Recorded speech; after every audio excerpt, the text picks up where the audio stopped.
Salut apprenti, critique et analyse sur le dernier épisode de la première saison de The Mandalorian.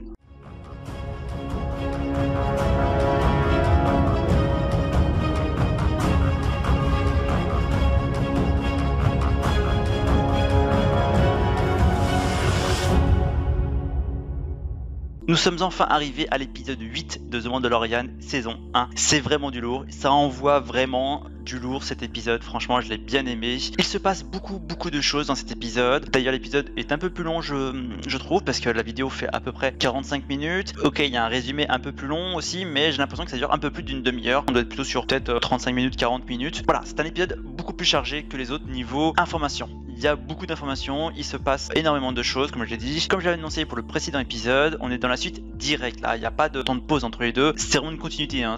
On aurait pu mettre les deux épisodes l'un après l'autre en un seul et unique épisode, ça serait revenu au même, hein. C'est que c'est vraiment dans la continuité exacte, sans aucune interruption. Vu qu'on est dans la partie sans spoilers, je vais pas te dire quelles sont les révélations qu'on entend. Il y a beaucoup de révélations dans cet épisode, beaucoup d'informations, il faut suivre. On a vraiment pas mal d'infos sur beaucoup de personnages différents, on a beaucoup d'informations sur des situations actuelles, des situations passées, et vraiment juste à la dernière seconde de l'épisode on a des révélations, et c'est pas des petites révélations. Et contrairement aux révélations qu'on a pu avoir dans Star Wars The Rise of Skywalker, là toutes les explications ont un sens et également ne sont pas lâchées comme ça sans aucune histoire autour. Elles ont toute leur petite histoire autour, et donc du coup ça reste logique. Même si on a beaucoup de révélations, ils prennent quand même un petit peu le temps pour chaque révélation de le dire, le pourquoi du comment. Je trouve ça bien, malgré qu'on est sur un épisode court encore une fois par rapport à une série, on a quand même des révélations avec l'histoire qui va autour. Esthétiquement parlant, on reste sur la même lignée, donc sur le même type de colorimétrie. Le son également est toujours travaillé, ça c'est toujours très intéressant. Alors je trouve que dans cet épisode il n'y a pas de problème d'effets spéciaux. Pour moi il s'agit d'un bon épisode final d'une première saison, parce que à la fois il conclut un petit peu l'histoire qu'il y a eu, et en même temps il nous laisse avec un cliffhanger qui donne vraiment envie de voir la deuxième saison, même s'il va falloir attendre je pense 6 mois pour voir la deuxième saison. Dans cet épisode il y a beaucoup de combats, c'est normal hein, vu dans la situation dans laquelle on les a laissés lors de l'épisode 7. On va passer de suite à la partie spoilers.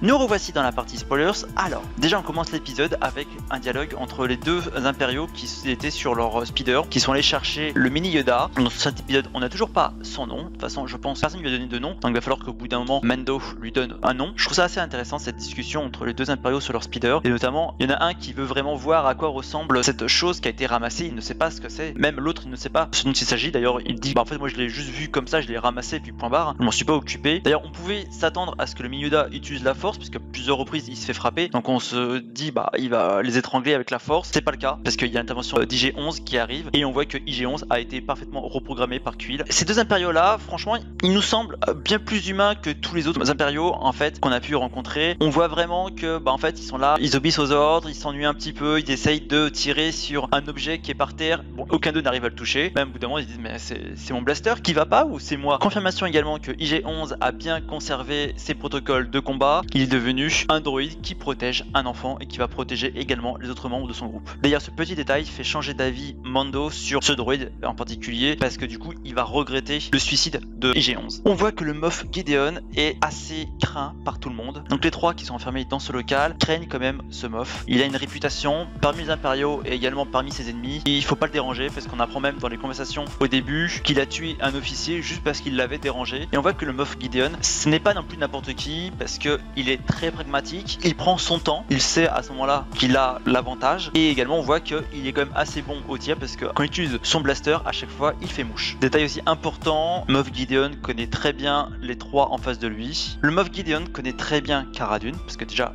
il l'appelle par son vrai nom qui n'est pas Cara Dune mais Cara Cynthia Dune d'Alderaan, donc il connaît tout son titre, il connaît également quelle était sa place dans la Nouvelle République, et aussi qu'elle a assisté à un massacre avec le canon E-Web. Son régiment s'est fait décimer par ce type de canon, et il précise bien qu'il s'agissait d'un ancien modèle alors que là il a un modèle plus récent. Et du coup grâce à ce personnage ça permet de savoir que Mando, bien sûr on savait que c'était pas son nom, c'est juste un diminutif parce que personne en fait, les Mandalorians ne donnent pas forcément leur vrai nom, et donc là on connaît enfin son nom, c'est Din Djarin. D'ailleurs dans l'épisode après on va voir qu'il retire son masque. Alors il retire pas exactement son masque, c'est IG-11 qui le retire pour pouvoir le soigner. D'ailleurs il y a un petit échange comique à ce moment là, parce qu'il dit à IG-11 qu'il n'a pas le droit de retirer son casque face à des êtres vivants. Et IG-11 lui répond bah oui mais moi je suis pas vivant. On apprend également que Greef Karga, donc le chef de la guilde des chasseurs de primes, était en fait un ancien magistrat qui a été disgracié. Donc ce Moff Gideon, on apprend de lui via Mando, je continue à l'appeler Mando parce que c'est quand même plus simple à retenir, qu'il était en fait le Moff qui a dirigé la grande purge face aux Mandalorian. Et d'ailleurs cela va déterminer le pourquoi en fait de la fin de l'épisode. Je reviendrai un peu après sur ce passage là. Donc on apprend plus sur Mando, on sait qu'il n'est pas né sur Mandalore, il est né sur une autre planète. D'ailleurs à la base ce n'était pas du tout un Mandalorien, on apprend bien, et je l'avais déjà signalé, que les Mandaloriens ne sont pas une race en soi, c'est juste en fait des tribus. Donc n'importe qui peut devenir Mandalorien, il suffit juste avoir l'envie de se battre, de respecter le code, this is the way. Du coup n'importe qui peut aller rejoindre les Mandaloriens, bien sûr s'il se fait accepter par eux, ou s'il se fait donc comme c'est le cas de Mando, s'il s'est fait sauver par eux. Dans beaucoup d'illustrations sur les Mandaloriens, on voit qu'il y a beaucoup d'espèces différentes. Ils sont unis par un code d'honneur, par une façon de vivre, et c'est tout en fait ce qu'il leur est demandé.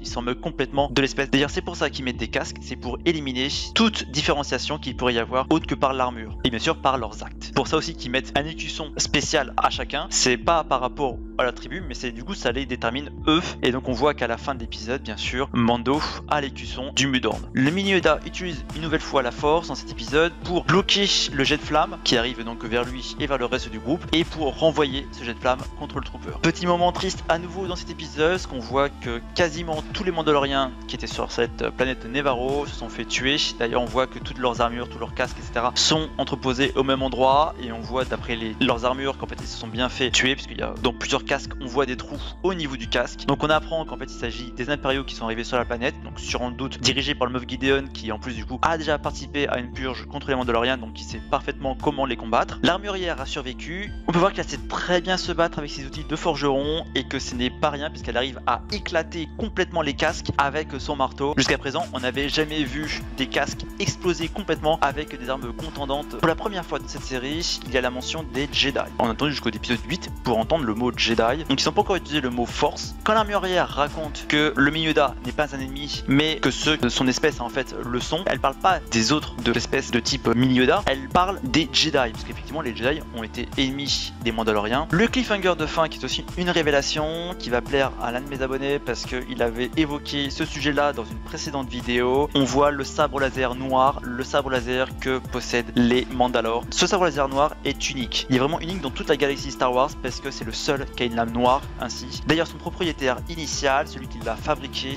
est unique en soi, parce qu'il s'agit du premier Mandalorien, et peut-être l'un des seuls. En tout cas c'était le premier Mandalorien à devenir Jedi, et aussi à être du coup sensible à la force. Donc ce sabre laser a eu beaucoup de propriétaires différents, notamment les différents Mandalores. Le titre de Mandalore c'est le chef des Mandaloriens. D'ailleurs le fait que le Moff Gideon possède ce sabre, ça veut dire qu'il est le chef des Mandaloriens. Face à n'importe quel Mandalorien, s'il brandit ce sabre, normalement le Mandalorien doit se soumettre à lui. Donc peut-être qu'on va voir Mando aller récupérer ce sabre au bout d'un moment, quand il va s'apercevoir que Moff Gideon possède ce sabre. Alors ce sabre il n'est pas plus puissant qu'un autre, hein. Tous les sabres s'équivaut à peu près, donc il s'agit juste d'un sabre unique, d'un symbole pour les Mandaloriens. Donc il a sans doute récupéré lors de la grande purge. Dans le dessin animé Rebels, normalement on voit la dernière Mandalorienne posséder ce sabre, donc il a sûrement dû la tuer, ou alors elle est morte entre temps, sachant que Rebels se passe après la grande purge qu'il y a eu contre les Jedi. Je sais plus à quel moment exactement, il me semble que ça se passe avant l'épisode 4, sans être sûr à 100%. Certes pendant un temps assez court, il y a eu un personnage très célèbre qui l'a possédé, c'est Dark Maul. Il l'a possédé pas avant l'épisode 1, mais après, quand il est revenu. Globalement, j'ai vraiment adoré cette série. Ça prend vraiment au trip cette série, je trouve. Même s'il y a eu quelques défauts d'effets spéciaux, quelques défauts de maquillage par-ci par-là, mais globalement, on est sur du très bon niveau, je trouve, par rapport notamment au film. Même s'il manque de budget, on voit qu'ils ont bien réfléchi à l'histoire, qu'ils respectent bien l'univers Star Wars. Ça, c'est vraiment important. Même si du coup, le mini Yoda est un peu là aussi, on peut penser, pour faire vendre des peluches à son effigie. Ce que j'aime bien avec cette série, c'est qu'on n'est plus dans la guerre galactique, on n'est plus avec en permanence des Jedi, des Sith, on est vraiment dans une histoire qui se passe en même temps du coup que les grands événements. Ces grands événements ont des impacts sur leur vie, mais ne forment pas l'histoire principale. Pour ceux qui, pour eux, Star Wars n'était que fait par des Jedi, par des Sith, on voit bien qu'on peut toujours se trouver dans l'univers Star Wars et y rester parfaitement. On est parfaitement cohérent dans l'univers Star Wars, que ça soit par rapport à l'univers canon ou par rapport à l'univers légende. On reste parfaitement cohérent et on peut avoir une série de qualité sans avoir recours au sabre laser en permanence. N'hésite pas à laisser un commentaire, si tu as aimé la vidéo, mets un pouce bleu, partage la vidéo, ça fait vraiment plaisir, abonne-toi.